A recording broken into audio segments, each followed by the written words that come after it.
चित्रगुप्त नगर में जो शंभू हॉस्टल में जो घटना घटित हुई थी, उसके संबंध में अपडेट कर देना चाहेंगे आप लोगों को।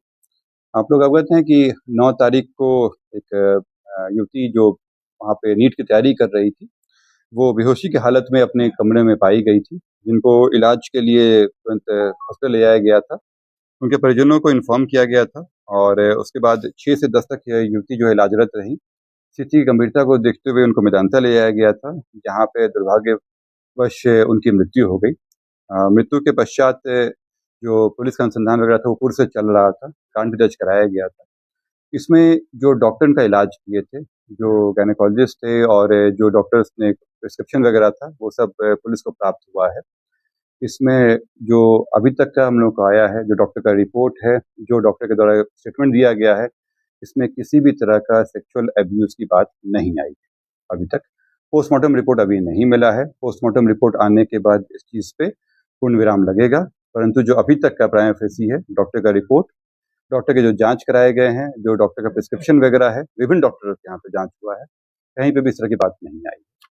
इसमें उनका जो मृतका है, उनका जो फ़ोन हम लोग को मिला था, फ़ोन में बताया कि हम लोगों ने सर्च हिस्ट्री देखा, तो सर्च हिस्ट्री से ये दिखता है कि वो कुछ दिन पहले से सर्च कर रही थी कि नींद की दवाई से सुसाइड से संबंधित वो सर्च कर रही थी।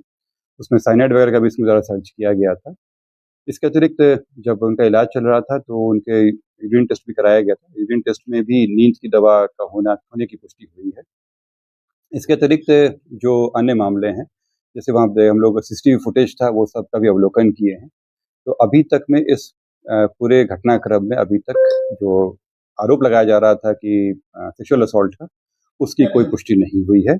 लेकिन पोस्टमार्टम रिपोर्ट आने के बाद ही इसमें क्लैरिटी आ पाएगी। लेकिन कल जो बवाल हुआ सर, मैं उस पे आता हूँ। जो पीएमसी पोस्टमार्टम रिपोर्ट मैं आता हूँ उस पे। बता दिया गया। नहीं, मैं आता हूँ उस पे। मैं आता हूँ उस बात पे। पहली बात है कि मैं आप लोगों के द्वारा अपील कर रहा हूँ कि अफ़वाहों पे नहीं जाएँ। किसी के द्वारा डिक्लेयर नहीं किया गया था।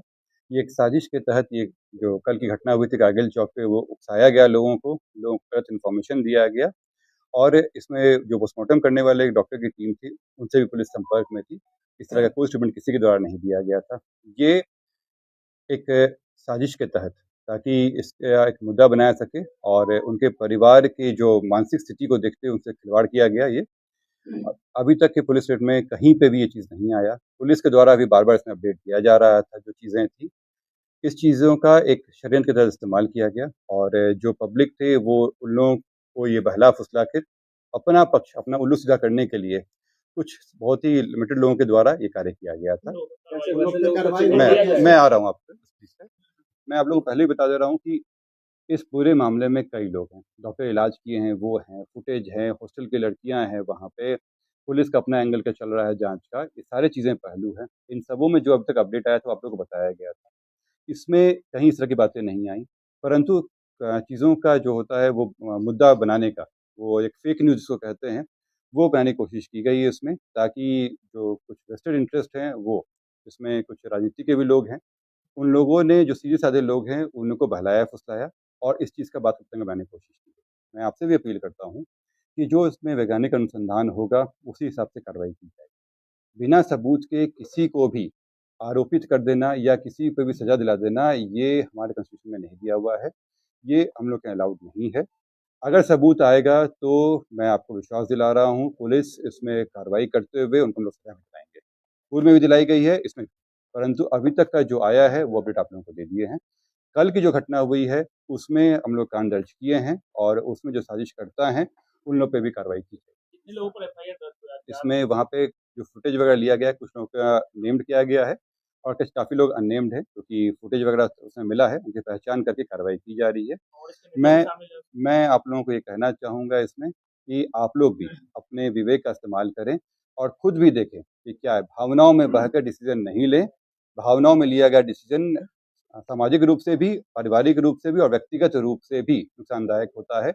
जो फैक्ट्स हैं वो सारे आपके सामने हैं, स्वयं का डिसीजन लें, किसी के इन्फ्लुएंस में आके ये कार्य घटना नहीं कर दें। ख़ास करके मैं छात्रों से अपील करूँगा कि वो इस तरह की घटनाएँ नहीं करें, उनके भविष्य में इसका बुरा असर पड़ सकता है।